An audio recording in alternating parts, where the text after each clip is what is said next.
Bismillahirrahmanirrahim. Assalamualaikum warahmatullahi wabarakatuh.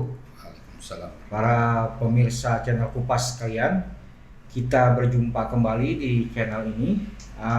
Pada kesempatan kali ini, kami akan ngobrol mungkin sedikit banyak tentang Iran, agak loose ininya, temanya tentang Iran. Ya, terutama terkait situasi kondisi sosial politik di Iran, dan tentu saja dalam konteks ini kami akan bertanya kepada Ustadz soal komentar-komentar yang muncul di video-video kita tentang Iran, bahwa channel ini tidak mendukung Iran dalam pembahasan terkait dengan kondisi sosial politik di Iran, bahkan menjatuhkan Iran atau menyalahkan pemerintah Iran. Ini khususnya pemerintah Iran ya, bukan Iran secara keseluruhan. Nah, sebenarnya saat apalagi nih sedang Piala Dunia, kita tahu timnas Iran menjadi sorotan karena melakukan aksi protes mungkin lah ya, tidak menyanyikan lagu kebangsaan, dan itu sesuatu yang menurut saya cukup besar aksinya. Maksudnya dilihat orang itu sesuatu yang cukup luar biasa, karena kita tahu dulu pernah ada seorang pemain NFL di Amerika Serikat atau pemain basket saya lupa, yang menolak menyanyikan lagu bangsa Amerika Serikat dan dibully seantero Amerika gitu, walaupun dia melakukan protes terhadap perlakuan terhadap kulit hitam. Nah, kali ini Black Matters ya.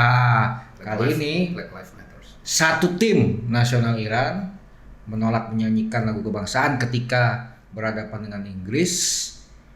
Ya, akhirnya muncul kontroversi. Ya, mungkin ada yang bilang mereka menyuarakan protes terhadap apa yang terjadi di Iran. Sebenarnya tentu saja pembahasan politik ini kan harus selalu berkembang ya. Dulu kita sering mengenal kalau media barat itu mendikotomikan situasi politik di Iran dengan reformis dan konservatif. Terus kalau orang-orang yang taruhlah ini juga akhirnya kategori ya, pro Iran itu kan mengkategorikan pro revolusi, pro barat gitu ya. Sekarang nih bagaimana sebenarnya kita harus melihat Iran? Ya, pertama saya ucapkan terima kasih kepada semua komentator di channel kita, dimanapun mereka punya hak untuk berkomentar sesuai dengan pendapat dan pikiran yang ada dalam benak mereka. Dan kita hargai, karena bagian dari kehidupan manusia ini adalah perbedaan pendapat. Yang kedua, harus saya tegaskan bahwa kita di sini tidak dibayar oleh Iran, bukan corong Iran. Kita membahas Iran sebagai salah satu negara Islam yang kebetulan kita punya interest. Saya juga punya latar belakang pendidikan tentang Timur Tengah, dan Iran bagaimanapun adalah bagian dari Timur Tengah, negara Timur Tengah yang paling berpengaruh, di antara yang paling berpengaruh. Kita juga sudah pernah membahas Arab Saudi cukup banyak, dan bahkan salah satu video terbanyak penontonnya adalah pembahasan tentang Arab Saudi di channel ini. Jadi sebenarnya channel ini kita jadikan sebagai channel untuk mengembangkan wacana yang ilmiah ya. Dan sebagai sebuah wacana ilmiah, kalau kita melihat suatu negara tidak bisa hitam putih, dan tidak bisa putih terus, tidak bisa hitam terus. Kalau hitam terus berarti propaganda anti negara itu. Kalau putih terus berarti propaganda PR dari negara itu. Kita tidak dalam rangka itu, karena bagaimanapun negara, bangsa, pemerintah, apalagi pemerintahan, itu pasti punya poin plus dan poin minus. Bahkan ketika kita melihat negara kita sendiri, kita boleh kritis kan, warga negara Indonesia boleh kritis terhadap negaranya sendiri. Nah, pada pembahasan sebelumnya kan saya sudah sampaikan pandangan saya tentang apa yang terjadi dengan Mahsa Amini. Menurut saya ada keteledoran pihak birokrasi, karena harusnya itu ditangani lebih cepat dan seterusnya. Dan saya kira itu pandangan umum yang terjadi seperti itu. Bahwa setelahnya kemudian ada demonstrasi yang menggunakan kekerasan dan lain sebagainya yang melanggar hukum, ya harus ditindak. Dan saya kira itu di mana saja sama. Misalnya kita lihat ada umpama saja di negara kita ada seorang perwira seperti Verdi Sambo melakukan kejahatan, kekerasan, ya harus diproses hukum. Tapi reaksi terhadap kejahatan dan kekerasan dia juga dengan melakukan pelanggaran hukum, ya siapa saja yang melanggar harus ditindak sesuai hukum. Saya kira ini itu sesuatu yang common sense. Satu hal yang sangat alamiah dan wajar. Lalu yang ingin saya juga sampaikan adalah bahwa dalam kaitan dengan melihat Iran apa adanya, itu kita harus lihat sisi baik dan sisi negatifnya. Kita juga sudah sampaikan misalnya tentang Arab Saudi, kita melihat sisi baiknya, ada perkembangan, ada keinginan dari raja itu untuk melakukan perubahan kebijakan minimal terlihat dalam beberapa tahun terakhir ini dalam menghadapi Amerika, tekanan Uni Eropa, bagaimana dia menyeimbangkan hubungan luar negeri dia antara Amerika di satu sisi dengan Cina di sisi lain dan Rusia di sisi lain, itu menunjukkan perubahan arah politik luar negeri Arab Saudi yang semula membebek Amerika tidak lagi seperti itu. Dan terlihat juga ketika dia di G20 ya, G20 kemarin, terlihat sekali bahwa MBS itu tidak seperti yang kita lihat pada raja-raja Arab Saudi. Nah, saya kira itu yang menjadi motivasi kita bicara tentang negara-negara Timur Tengah sebagai bagian dari katakanlah main course atau menu utama channel kita.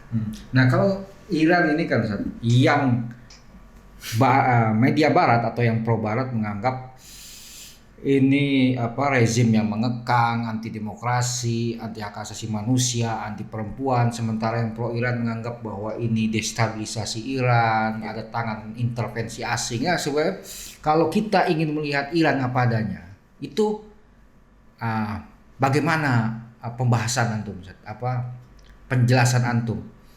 Ya, tadi kan Anda bicara soal tipologi. Pak Herman tahu bahwa dalam diskursus ilmiah sekarang, tipologi itu sesuatu yang dihindari karena akan ada reduksi. Misalnya tipologi itu bagus untuk sekedar menjelaskan fenomena yang ada, tapi ketika kita selidiki ternyata tipe-tipe itu bisa saling berinterseksi, bisa beririsan. Contoh misalnya kita sering bicara di Indonesia itu ada kelompok modernis, kelompok tradisionalis, kelompok atau Clifford Geertz misalnya bicara tentang ada santri, abangan dan priai. Sekarang itu kan priai juga bisa jadi santri, santri juga bisa jadi priai, abangan juga bisa jadi santri, santri bisa jadi abangan dan seterusnya. Ada fenomena di mana orang-orang itu mengalami evolusi juga, tidak deterministik seperti itu. Nah, saya melihat di Iran itu kelompok yang disebut sebagai reformis dulunya adalah kelompok yang revolusioner ya, konservatif. Ya, reformis dalam konteks pandangan Barat ya. Dalam konteks pandangan Barat. Sebagai contoh aja, misalnya mungkin nanti bisa sebutkan nama langsung. Ya, misalnya Mehdi Karoubi. Mehdi Karoubi yang sudah almarhum itu dulu adalah salah satu yang paling keras garis kebijakan luar negerinya. Juga Muntazeri juga garis keras. Tapi Mehdi Karoubi bukan hanya kalau Muntazeri kan tahun 89 sudah berakhir jabatannya sebagai wakil Imam Khomeini ketika itu ya. Tapi Karoubi kan terus berjalan menjadi ketua parlemen selama beberapa periode. Dia dulu adalah garis keras. Kemudian belakangan dia menjadi kelompok reformis. Begitu juga dengan orang seperti Rafsanjani. Ya kan? Jadi kelompok-kelompok reformis ini ya sebenarnya kelompok revolusioner ya. Kelompok revolusioner. Establishment ya. Siapa yang bisa mengatakan membuang peran Rafsanjani dari sejarah revolusi? Ya, kalau ada yang mau melakukan itu ya berarti sedang tidak bicara apa adanya. Artinya bicara sesuatu yang membuat ya. Dan kenyataannya kemudian dia belakangan berkuasa dan menjadi status quo. Nah, dalam wacana revolusi yang menjadi status quo ini kan ibaratnya penjaga pemerintahan, penjaga dari sistem, ya otomatis dia akan punya sikap-sikap yang status quo, tidak lagi revolusioner terus. Revolusioner menghadapi apa? Karena dia sendiri sudah bagian dari kekuasaan, kan gitu. Saya kira ketika itu dia menjadi kelompok yang akhirnya oleh Barat disebut sebagai reformis. Sementara dia dulu dituduh macam-macam, termasuk pemboman Argentina, dan list tuduhan Barat terhadap Rafsanjani itu cukup banyak ya, terkait dengan berbagai aksi teror katanya Rafsanjani. Tapi belakangan kan dia diletakkan sebagai godfather dari kelompok reformis. Nah, kelompok reformis ini sendiri semula kelompok konservatif, dan kelompok konservatif juga sebagainya dulu adalah kelompok reformis. Artinya mereka yang tidak setuju sepenuhnya dengan ide-ide dari kekuasaan. Contoh dalam soal ini yang paling menonjol itu Ahmadinejad. Ahmadinejad itu kampanye tahun 2004 itu salah satu yang menghebohkan dan mengguncang Iran ketika itu adalah ya dia buka-bukaan tentang adanya korupsi besar-besaran oleh pentolan-pentolan penguasa ya, kekuasaan seperti Rafsanjani, dan menyatakan bahwa Rafsanjani membangun oligarki, dan itu terbuka dalam debat publik yang disaksikan semua orang. Bahkan Pak Herman, dan ini sekarang disebut sebagai orang konservatif kan oleh Barat. Ini menarik, jadi tipologinya jadi rusak. Ahmadinejad juga kan revolusioner, karena revolusioner dan sekarang oleh Barat disebut sebagai konservatif. Jadi sebenarnya yang diserang sama Ahmadinejad juga kelompok revolusioner juga. Dan yang menarik, Ahmadinejad itu tahun 2004 itu slogan dia adalah revolusi ketiga. Jadi dia mengusung revolusi ketiga. Di antara yang dia usung adalah yang dia minta itu adalah audit terhadap seluruh lembaga agama, lembaga yang dianggap sakral, untuk audit keuangannya, audit programnya, dan evaluasi seluruh program. Ya, dia dianggap oleh orang di dalam pemerintahan sebagai orang yang radikalis, ya. Dan tapi lucunya dan dia super reformis terhadap pemerintahan. Ya. Tapi di Barat, oleh Barat dia dianggap sebagai kelompok konservatif.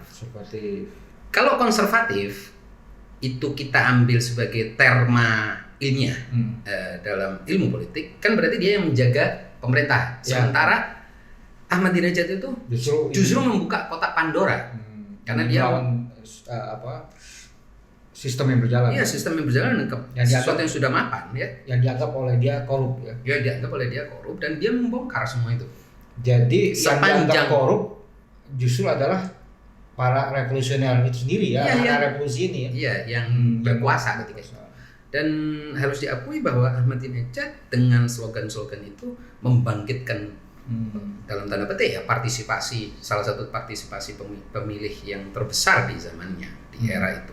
Dan dia berhadapan dengan tokoh yang cukup paling senior ketika itu, yaitu Rafsanjani dalam pilpres tahun 2004 itu. Dan 2009 menghadapi juga orang yang dianggap sangat revolusioner, yaitu Mir Husin Musawi. Jangan salah, Mir Husin Musawi ini adalah Perdana Menteri di era 80-an ketika awal perang Irak-Iran, dan dianggap sangat konservatif. Ketika tahun 2009 dianggap reformis sama media Barat. Jadi menurut saya itu wajar, dan ini kita bisa lihat di fenomena ini di Indonesia juga gitu kan. Partai Nasdem yang mengusung Pak Jokowi dan ya, Pak Ahok 2016 pada Pilgub, sekarang mengusung lawan dari Ahok. Jadi saya kira itu biasa dalam politik. Ini harus kita lihat sebagai bagian dari dinamika, jangan kita sakralisasi. Oke, jadi itu saya bacanya nih, ada dinamika, ada dialektika di kelompok-kelompok mapan di kalangan elit Iran, kelompok politik mapan di kalangan elit Iran. Betul. Yang semuanya adalah kelompok revolusi, baik itu mereka revolusioner maupun taruhlah generasi berikutnya yang mereka kadernya lah ya, kader dari para revolusioner. Nah sekarang yang menentang atau yang bergerak sekarang bangkit lah istilahnya, menolak mereka ini dengan slogan-slogan tanda kutip ya, anti Islam, anti hijab. Ini masuk tipologi yang mana? Ini kalau kita bicara tipologi lagi. Nah, ini apakah mereka bisa dikandangkan ke dalam tipologi pro barat, anti revolusi? Jadi kalau saya melihat begini, kembali kepada 2004 kan baru. Ya. Bukan kita bicara tahun 79 ya. Di 2004 ketika seorang Ahmadinejad yang akhirnya menjadi presiden 2 periode mengumandangkan terus-menerus bahwa pemerintah ini penuh dengan korupsi dan ada oligarki dan lain sebagainya, itu kan di memori kolektif masyarakat Iran itu apa yang disampaikan oleh sang presiden dan elit ini masuk ke dalam memori kolektif mereka ya. Bahwa mereka kehilangan kepercayaan minimal sebagian dari yang lahir tahun 2000-an dan mungkin akhir 90-an itu pasti akan mulai menganggap bahwa ada sesuatu yang salah dengan pengelolaan dan manajemen pemerintahan. Dan itu datang dari seorang yang akhirnya dipilih menjadi presiden. Dan tidak ada orang yang bilang bahwa Ahmadinejad ini pro barat kayak pro Zionis, pro Israel, pro Amerika. Begitu kerasnya retorika dia terhadap Amerika Barat, bahkan imperialisme ini segala macam. Tidak ada orang yang bisa bilang bahwa dia ini dibayar oleh Barat dan lain sebagainya.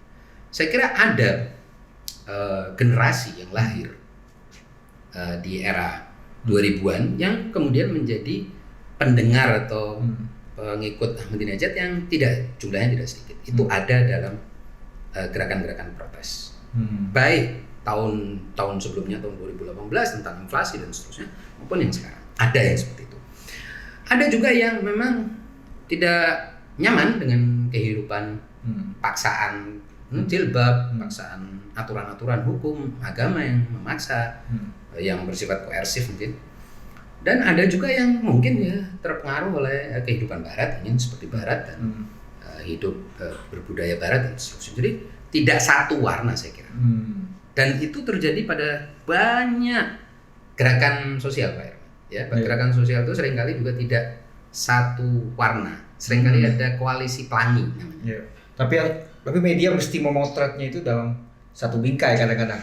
Satu frame. Kan direduksi supaya sesuai dengan frame yang sudah dia ambil kan gitu. Karena bagaimanapun media kan bukan tesis disertasi atau skripsi atau apa Mas. Ini kan media kan bukan. Tapi jeleknya misalkan ya saya orang Iran, saya religius, saya Islamis, saya mendukung pengusutan terhadap kematian Mahsa Amini. Tapi saya nggak mau menyuarakan karena kalau saya menyuarakan saya dianggap pro barat gitu kan. Bisa jadi. Saya kira berbagai elemen ini bergerak dengan motif yang berbeda-beda.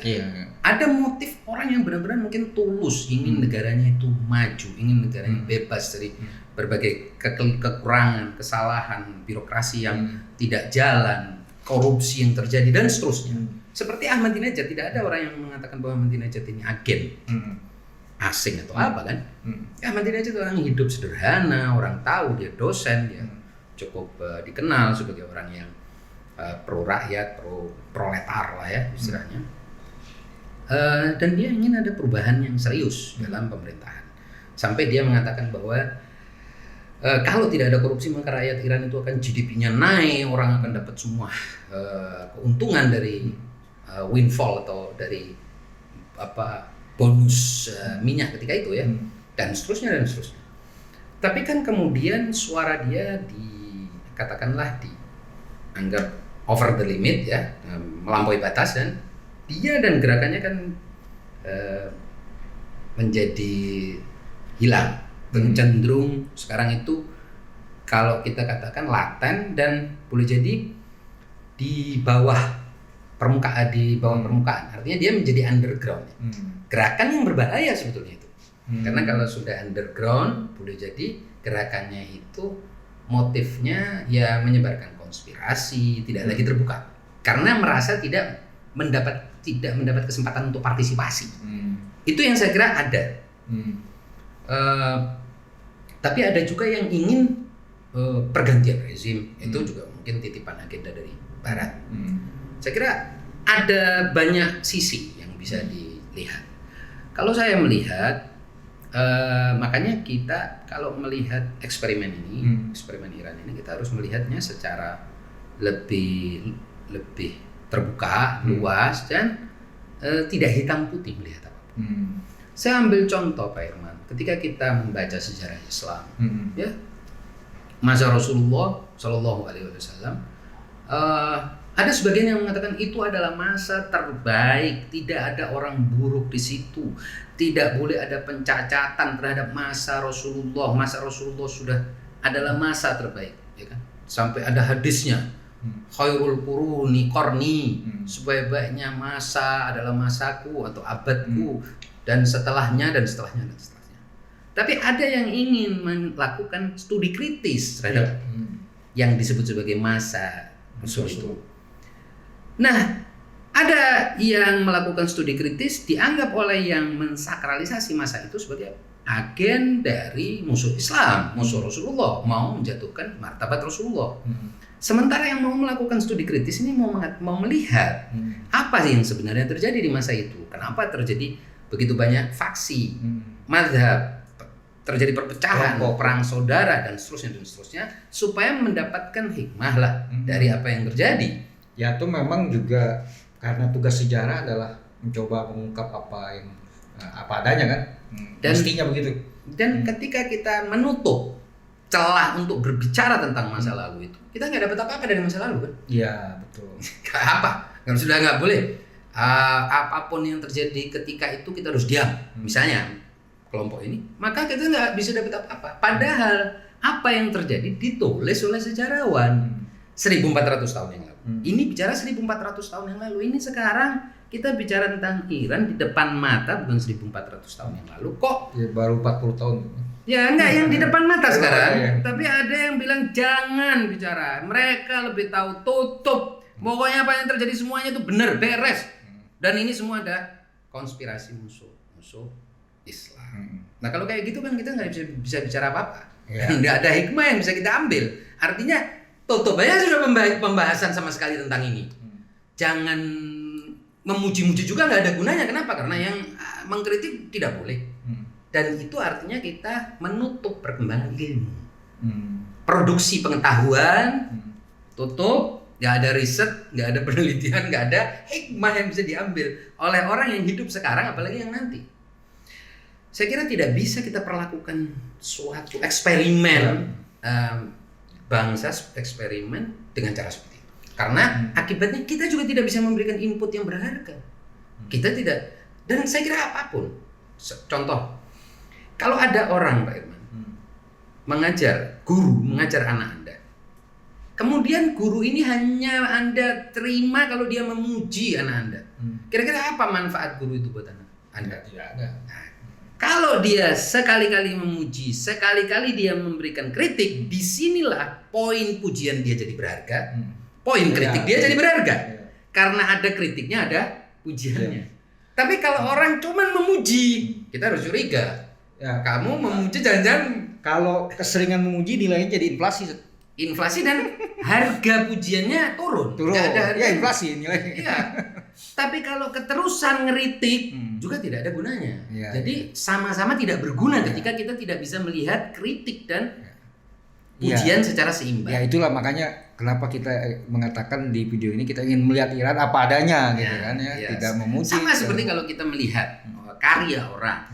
Bahkan di dalam standar ilmiah mengkritik sebuah karya, Pak Irman. Pertama-tama Anda harus menunjukkan apa isi karya itu secara objektif, komprehensif, tanpa dimutilasi isinya. Tunjukkan apa maksud dari penulis buku ini.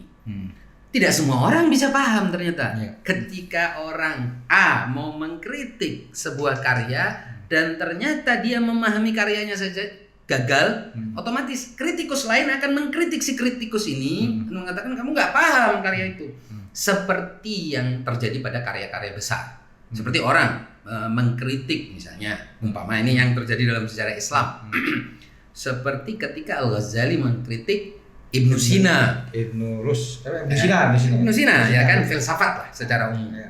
Al-Ghazali mengatakan bahwa filsafat para filosof itu inkoheren, berbicara tidak teratur, rancu, tidak sistematis, bla bla bla. Dia sebut kritiknya dengan tahafutul falasifah. Para filosof ini ngomongnya ngaco. Maka muncullah Ibn Rushd menyatakan tahafut. Untuk mengatakan bahwa wahai Imam Al-Ghazali, kamu tidak paham betul yang dimaksud oleh para filosof itu. Jadi tapi minimal di sini adab dari Al-Ghazali sudah benar. Minimal dia tunjukkan ini loh yang disampaikan oleh para filosof. Nah, kita di channel ini sudah puluhan kali menceritakan perlawanan, agenda perlawanan, kebijakan perlawanan, bahaya dari negara Israel dan seterusnya. Sekarang giliran kita mau menunjukkan sikap kritis, kok tiba-tiba kita habisin, dia nggak bisa. Kalau kayak gitu nggak ada ilmu pengetahuan, nggak bergerak, dan juga nilai dari apa yang kita omongkan sebelum-sebelumnya nggak ada sudah. Oh, ini orang agen dari sebuah PR lembaga yang dibayar oleh negara tertentu untuk bicara seperti itu. Nah, untuk bilang medali kita nggak dapat apa-apa dari negara manapun, ya kan? Anda nggak dapat, saya nggak dapat. Jadi mau apa kita bicara kan? Dan kalaupun kita dibayar, ya kita ngomong yang benar loh. Justru itu profesional. Saya kira ini penting. Oke, kita kembali ke topik ini. Kalau dari bacaan antum terhadap tuduhan-tuduhan Ahmadinejad dan juga mungkin dari sumber-sumber lain, sebenarnya seberapa parah korupsi di elit-elit Iran atau di elit-elit mapan Iran pemerintahan? Saya kira Ahmadinejad tidak mungkin bicara itu kecuali dia punya data. Kalau dia tidak punya data dan dia bicara itu di depan umum dan dijadikan sebagai tema kampanye utama dia tahun 2004 sampai 2009 yang akhirnya menimbulkan kisah itu, tentunya dia akan diseret ke pengadilan untuk mempertanggungjawabkan apa yang dia sampaikan. Dia sampai menyebut nama, menyebut nama, dan itu di publik Iran, di televisi secara terbuka. Dan juga saya kira tidak ada yang bisa mengatakan sebaliknya. Kalau ada yang mengatakan sebaliknya, ya minimal bisa menggugat, menyeret Ahmadinejad ke pengadilan untuk apa, tapi kan tidak. Nah, saya kira ada elemen-elemen yang elements di dalam pemerintahan yang harus diakui ini menjadi masalah bagi pengelolaan sebuah pemerintahan, dan dampaknya masyarakat itu kan akan merasakan. Retorika bahwa semua kegagalan Iran itu efek dari Amerika dan kekejian Amerika dan Israel dan Arab Saudi dan lain sebagainya, saya kira itu sama seperti orang mau mengatakan bahwa siapa saja yang melakukan kejahatan ya bisa kita kembaliin kepada godaan setan. Nggak bisa tuh. Kalau kayak gitu kan nggak ada orang berbuat jahat, semuanya itu kan namanya fatalisme. Kenapa kamu melakukan ya karena diganggu setan. Saya digoda setan. Berarti yang salah setan, kan problem. Saya kira enggak, harus ada yang bertanggung jawab. Nah, ketika sebagian orang ingin menuntut pertanggungjawaban dan tidak menemukan pertanggungjawaban atau tidak bisa meminta pertanggungjawaban, otomatis dia akan melakukan dengan cara-cara yang lain. Dan kita tidak bisa menutupi fakta bahwa sejak tahun 2004 itu gejolak itu terus timbul tenggelam. Artinya ada sesuatu yang tidak terselesaikan. Saya kira apakah itu disebut rekonsiliasi, apakah itu mau disebut sebagai pembenahan, reformasi yang adil dan seterusnya, itu tidak terjadi. Contoh kasus juga dalam kaitannya dengan penanganan kasus nuklir Iran. Ini kan ada dua kubu yang bertentang. Satu yang bilang jangan peduliin perjanjian dengan siapapun, jalan terus. Ada yang bilang itu seperti Ahmadinejad kan. Ahmadinejad kan nggak usah peduli dengan apapun urusan perjanjian, jalan aja, pokoknya program nuklir harus jalan. Ada yang enggak, kita patut bernegosiasi, melihat pihak-pihak yang mau membuka diri terus. Dua pandangan ini kalau tidak ditengahi dan dibikinkan satu kerangka penyelesaian, ya terus akan terjadi. Nah, saya kira kubu Ahmadinejad itu tetap punya pengaruh di Iran. Bahkan Ahmadinejad itu pengaruhnya bukan hanya di Iran, di dunia internasional. Saya kira tidak ada setelah revolusi dulu ya. Kalau kita cerita tokoh Iran zaman revolusi itu, bukunya seperti Mutahari, Syariati yang laku, dan ya setelah itu ya Ahmadinejad yang di Indonesia bisa kita lihat pengaruhnya begitu besar. Bukunya juga laku dan kita bisa lihat pengaruh dari retorika dia. Karena apa? Yang dia bicarakan adalah sesuatu yang non sektarian. Semua orang dunia Islam minimal relate ya, merasa terhubung dengan retorika dia, wacana-wacana dia cukup memberikan angin bagi mereka yang merasa yang tertindas. Dan dia punya pengaruh juga di dalam negeri.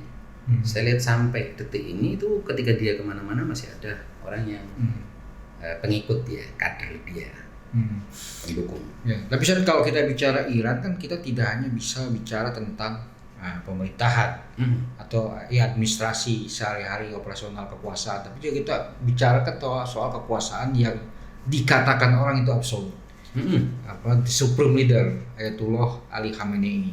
Yeah. Nah, apakah kerusakan yang dituduhkan oleh Ahmadinejad di pemerintahan Iran ini tidak bisa diselesaikan oleh seorang Ayatullah Ali Khamenei? Begini Pak Irman, hukum sejarah dan masyarakat dari mulai zaman Nabi Adam sampai nanti akhir zaman itu adalah tidak akan pernah bisa ditangani oleh satu orang.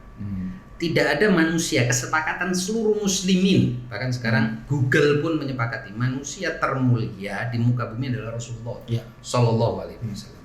Nabi Muhammad adalah manusia paling mulia, paling suci, paling semuanya adil dan lain sebagainya. Apakah dia bertanggung jawab terhadap apapun yang terjadi di dalam masyarakat ketika itu dan terjadi di tengah-tengah masyarakat Madinah ketika itu? Dia tidak bisa dong. Kalau enggak, ini kenapa setelah beliau wafat terjadi berbagai peristiwa yang akhirnya berakhir pada penguasa yang seperti apapun kalau tidak dituruti perintahnya nggak jalan. Nggak usah jauh-jauh. Ini kan membawa kita kepada persoalan teodisi, keadilan ilahi. Allah Subhanahu wa taala kan pencipta. Betul? Iya, betul. Ada problem kan? Ketidakadilan di dunia, ada Amerika, ada Israel. Kenapa Allah nggak punya kekuasaan? Absolut kan kekuasaan Allah? Iya. Betul? Betul. Ada yang mau bilang bahwa kekuasaan Allah nggak absolut? Tidak ada. Ya, silakan. Ya, ini bicara soal kalau bicara teologi silakan ya kan. Soal good and evil ya. Iya kan. Kalau berani bicara Anda kalau berani mengatakan bahwa Allah Subhanahu wa taala tidak berkuasa, tidak mampu seperti orang Yahudi bilang. Ya, tidak mungkin. Yadullahi maghlula, tangan Allah terbelenggu. Ya silakan. Tapi kita semua percaya Allah Maha kuasa atas segala sesuatu dan Dia yang mengatur kejadian apapun di muka bumi. Hanya saja Allah Subhanahu wa taala memberikan pilihan. Dan tidak ada orang yang lebih berkuasa daripada Allah. Secara akal nggak ada. Tetapi kan ada wilayah yang disebut sebagai kebebasan manusia yang tidak bisa diapa-apain itu. Itu Allah, apalagi ini seorang manusia. Bahkan manusia yang termulia pun seperti Rasulullah tidak bisa. Apalagi manusia biasa. Sehebat apapun dia dan arif apapun dia tetap tidak bisa menangani persoalan dalam masyarakat selama masyarakatnya atau individunya tidak mau. Ini penting karena ini akidah ya. Kalau ini salah kita memahami ini, wassalam kita sudah di front yang berbeda. Artinya Anda tidak percaya dengan hukum yang disepakati oleh kaum muslimin secara keseluruhan. Saya kira kita harus kembali kepada akal dalam melihat apapun yang terjadi di Iran. Tidak ada satu orang pun yang bisa menyelesaikan semua persoalan, mau pemimpin seperti apapun tidak bisa. Dan sehebat apapun pemimpin itu tidak bisa. Karena persoalan manusia kembali kepada manusia itu sendiri. Nah, inilah yang penting untuk kita tekankan. Jadi artinya perlu sekelompok orang di Iran yang mempunyai semangat perubahan. Dan kelompok ini kelompok ini makin besar berpengaruh, ya kan? Dan mengubah masyarakat itu sendiri. Dan masyarakat itu harus berubah sendiri. Karena betul, masyarakat itu. Hukum masyarakat itu Pak Irman sudah ditetapkan oleh akal sehat dan juga oleh Al-Quran. Innallaha la yughayyiru Jadi Allah tidak mengubah kecuali mereka sendiri mengubah. Artinya setiap individu itu mau berubah dimanapun komunitas itu. Saya kira kita ini punya pengalaman, masing-masing punya anak sebagai ayah. Kita mau mengubah anak kita kan ada batasnya. Iya. Kalau betul. anaknya sendiri Kalau kita mau kita pukulin cara apapun, mau kita maki cara kalau kita apapun, terobsesi, malah bisa-bisa dia berontak ya. menjadi musuh kita. Nah kalau sudah begitu lebih parah lagi, tidak bisa kita kontrol. Jadi ada wilayah yang bisa dilakukan oleh diri sendiri terhadap orang lain. Ada wilayah yang nggak bisa dilakukan. Ya, jangan sampai terobsesi ingin mengubah Nggak bisa. segalanya. Nggak bisa dan pemimpin pada hakikatnya itu kan pengarah, pembimbing, dan biasanya itu ya melalui lisan dan contoh, teladannya. Rasulullah sudah tidak ada yang lebih mulia dari Rasulullah, tidak ada yang lebih sukses dari Rasulullah. Itu keyakinan semua kita. Sudah menyampaikan, sudah mengutarakan, sudah mempraktekkan, memberikan teladan dan sempurna dalam semua itu. Tetap aja ada yang balelo, ada yang begini, ada yang begitu, dan itu menurut ahli sejarah ya, bukan menurut saya. Apalagi seorang pemimpin spiritual Iran, nggak bisa. Tadi ada batas. Nah, ketika kita mengkritik elemen tertentu dalam pemerintahan atau dalam ini, bukan berarti mengkritik dia. Sama seperti naudzubillah kita mengkritik beberapa perilaku Orang zaman di dulu, generasi Rasul, bukan berarti kita mengkritik Rasul. Bukan. Ini dua hal yang sama sekali berbeda. Begitu juga ketika kita mengkritik makhluk Allah, kita mengatakan bahwa dia jahat, dia kejam, bukan berarti kita bilang bahwa Allah menciptakan makhluk yang tidak bisa tidak keluar dari aturannya. Tidak bisa dong. Tidak bisa. Jadi tidak ada cara berpikir yang lebih bodoh daripada kita lump this together. Jadi kita gabungkan berbagai kategori ini jadi satu. Akhirnya kita sendiri tersesat dalam berpikir. Dan ketika kita tersesat dalam berpikir, pasti kesimpulan-kesimpulan kita itu tersesat semua. Nah, saya kira ini yang penting untuk kita sampaikan. Dan dalam kaitannya dengan masalah Iran atau Irak atau mana saja, Bahrain, Arab Saudi dan seterusnya, ada faktor luar, ada faktor internal. Sudah pasti. Dan tidak bisa kita bilang semuanya karena faktor luar. Tidak bisa juga kita bilang katakan tidak ada intervensi luar. Negara manapun di dunia ini pasti punya musuh. Meskipun misalnya Indonesia ini kan punya policy zero enemies, million friends and zero enemies kan. Tetapi ya Indonesia ini elitnya tahu lah siapa negara yang mulai cawe-cawe, intervensi ini ngacak itu pasti ada, Pak. Tahu mereka. Hanya saja cara Indonesia kan beda, tidak menunjuk langsung ini musuhnya, enggak lah. Tapi peneliti, ahli, pakar tahu. Oh iya, ini Australia punya kepentingan untuk kekayaan kita, negara ini punya kepentingan. Amerika, Cina bermain, ada interplay, ada intervensi di sini, politik. Semua orang tahu, yang mengkaji tahu. Saya kira sama juga dengan Iran. Ada Amerika, ada negara-negara Arab yang tidak suka, ada Israel yang tidak suka pasti. Juga Irak. Ada negara-negara yang ingin Irak itu tetap hancur lebur dan tidak bisa bangkit. Dan mereka elitnya tahu. Tapi ada juga faktor internal, korupsi elit, oligarki, terus kemudian ketidakprofesionalan dalam bekerja. Seperti umpama beberapa tahun yang lalu, waktu awal-awal Covid, Pak. Masih ingat mungkin Pak Irman. Panglima Pasdaran itu mengatakan bahwa Iran menemukan detektor untuk mendeteksi virus dari jarak jauh. Lah ini sesuatu yang tidak bisa ya sampai yang mengkritik Pasdaran ini adalah asosiasi fisikawan Iran sendiri gitu. Artinya ini jangan ngomong seperti itu, terlalu maju gitu. Nggak ada barangnya, bendanya nggak ada. Nah, sampai ada sebagian orang yang memberikan analisis berapa triliun Iran akan dapat dari produksi detektor virus itu. Saya kira yang seperti ini nih kita harus lebih lebih lihat dunia lah. Kalau apalagi bukan orang di bidang itu nanti akan menjadi tamparan bagi artinya apa yang Anda bela sendiri gitu. Ada tipologi orang yang menerima apapun berita dari mereka berita kemajuan dari yang mereka dukung.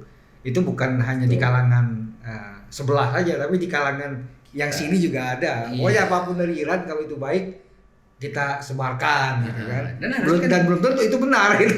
Iya, dan itu harusnya dipikir sendiri secara sederhana. Tidak mungkin hal seperti itu terjadi gitu loh. Ini kan kelewat maju apa mukjizat atau apa gini, kayak seperti tongkat Nabi Musa. Terus kemudian juga kemajuan suatu negara harus kita batasi di anu tertentu gitu, di level tertentu, jangan ketinggian juga. Karena kalau ketinggian nanti kita juga akan dipermalukan orang, karena orang lain ini bukan semuanya orang bodoh. Sama seperti Amerika kan juga suka ngebus. Ya, menang di sini, menang Rainbow. Kan orang sekarang tertawa, Pak Irman. Kalau lihat film Rainbow sekarang tahun 80-an nggak tertawa ya. Hebat ya. Satu orang bisa mengalahkan main tembak ratusan orang mati. Tapi kan kenyataannya ketika di medan perang kan nggak begitu tentara Amerika. Jadi jangan kita jadikan seperti itu. Hanya sekedar untuk skor propaganda gitu ya.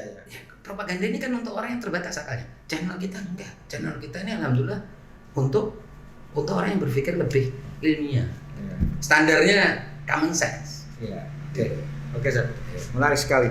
Iya, sebenarnya inti dari pembicaraan kita kali ini, selain menanggapi komentar-komentar di kolom komentar di video kita kemarin itu, juga adalah untuk menyampaikan bahwa ya sejarah itu atau perjalanan sejarah atau bahkan bukan sejarah, semua hal itu pasti ada banyak sudut pandangnya saja. Dan kita harus membuka mata untuk melihat ke berbagai sudut. Betul. Jangan satu sudut. Dan tidak hitam putih, artinya hitam itu ada gradasi warnanya, mozaik ya. Putih itu ada gradasi warnanya juga. Jadi ketika kita lihat gradasi, ini kata Imam Ali, siapa yang melihat berbagai sudut dia akan menemukan kebijakan. Lihat semua sudut. Karena kalau lihat satu sudut, Anda seperti kacamata kuda, Anda tidak tahu ada yang lain, ada sisi lain, ada orang lain, ada motif lain, ada pengalaman lain. Dan kebiasaan orang bodoh, Pak Irman, katanya Imam Ali sebagai ahli kebijaksanaan terbesar dan kearifan, dia mengatakan bahwa al-jahilu yasifun nas biwasfi nafsi. Orang bodoh itu akan menyifati orang lain dengan sifat dirinya. Jadi nggak punya kacamata lain. Dan ini sebetulnya kalau sekarang dalam teori psikologi sekarang, orang bodoh itu nggak punya empati. Nggak bisa dia menempatkan, dia copot dulu pikirannya, prakonsepsinya, dia lihat orang lain, dia pakai sepatu orang lain, baju orang lain, lihat dengan kacamata orang lain. Nggak bisa. Orang bodoh dia hanya pakai kacamata dia sendiri, sepatu dia sendiri, dia hukum orang. Hukumi ini begini, ini begini, ini begini. Jelas orang seperti ini gak akan dianggap sebagai orang yang pandai dan cerdas. Ya, demikian para pemirsa Kupas sekalian. Obrolan kita semoga ada manfaatnya, dan tentu saja nih permohonan dari kami untuk tetap subscribe, tetap menyaksikan video-video kami, dan tombol like-nya tentu saja. Demikian para pemirsa sekalian, kurang lebihnya kami mohon maaf. Billahi taufiq wal hidayah. Wassalamualaikum warahmatullahi wabarakatuh.